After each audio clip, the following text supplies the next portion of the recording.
Thank you, Mr. President. Mr. President, I'm here today with a number of my colleagues from the Finance Committee to discuss in the next hour the partisan $3.5 trillion reckless tax and spend bill that the Democrats are trying to cram down on the American people.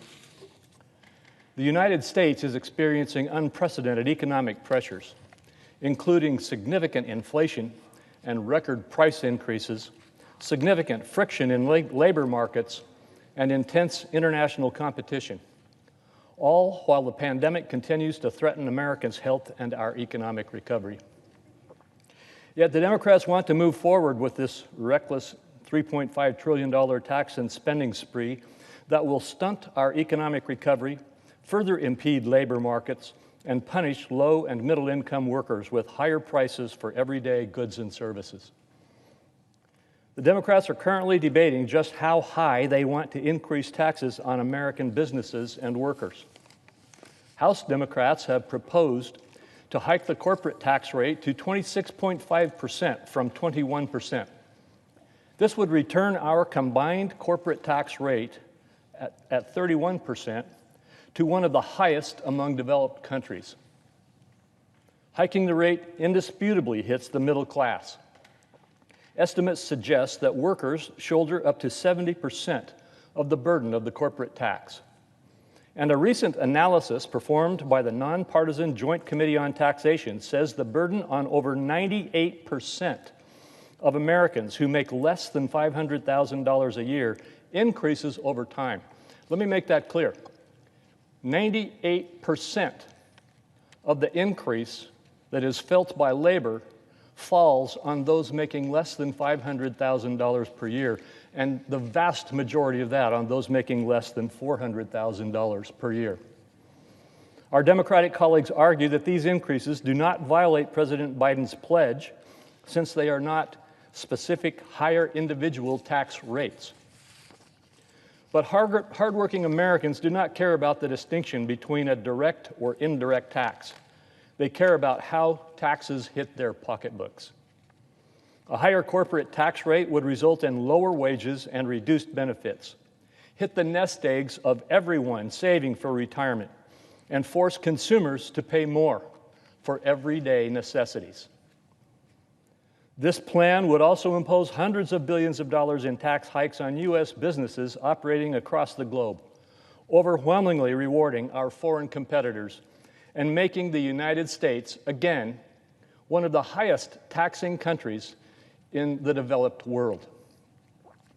These pro-China tax hikes would raise the relative cost of doing business in America and punish businesses selling products or services overseas, reigniting inversions and foreign acquisitions. Again, putting America's business climate back into trouble. Democrats also want to increase the top individual tax rate from 39.6% to 39.6% from 37%, a rate that kicks in at $400,000 for individuals and $450,000 for married couples. This includes a supercharged marriage penalty, as unmarried couples can earn almost $1 million a year without being subject to increased taxes. Democrats have also proposed increasing the number of Americans subject to the original death tax, including farmers and small business owners. Others are pushing for a double death tax by eliminating the step up in the basis entirely. Rather than be given time to grieve their loss, families could be forced to sell farms, businesses, and homes just to pay Uncle Sam. Less noticed are some of the plans to drastically expand the powers of the Internal Revenue Service and turn banks and credit unions into private investigators for monitoring law-abiding Americans. This financial dragnet will force financial institutions into reporting deposit and withdrawal flows on as little as $600 in their customers' accounts, exposing sensitive data to future breaches. Whether the cutoff for monitoring transactions is $600 or $10,000, Americans of all income levels would have their private financial activities reported to the leaky IRS. The threats to privacy and invasion of compliant taxpayers' personal financial affairs are staggering. Moving on. The Democrats are also proposing sweeping government price controls on the very innovators in our healthcare system who helped to battle the pandemic by developing life-saving vaccines and therapeutics. Under the guise of negotiation, government bureaucrats would have the power to set prices for medications, devaluing the lives of the most vulnerable among us, including older Americans and those with disabilities. Their proposals could prevent scores of game-changing prescription drugs from coming to the market in the years to come, with one recent study projecting as many as 342 fewer new medication approvals in the next 2 decades, in addition to driving up the launch prices for new products. This even went too far for some of the House Democrats, with 3 members at least voting against this legislation in committee. As I've indicated, this reckless tax and spend plan comes just over a year after we were experiencing one of the most prosperous economies in decades.